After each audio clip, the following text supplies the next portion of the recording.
এটা শিক্ষার্থীদের ক্যাম্পাস, এই ক্যাম্পাসে আপনারা শিক্ষার্থীদের ক্যাম্পাস, এই ক্যাম্পাস পাবলিক বিশ্ববিদ্যালয়, এটা জনগণের ক্যাম্পাস, জনগণের বিশ্ববিদ্যালয়।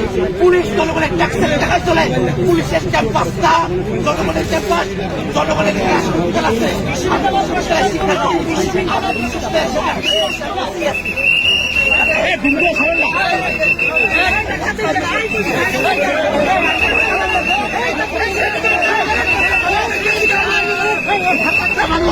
মানুষকে 100টা পুলিশ বের করে দিতে যাচ্ছে।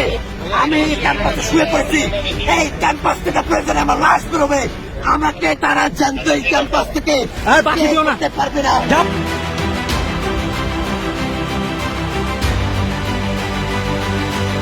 আমি এই প্রিজন ভ্যান থেকে সারা দেশের সকল জনতা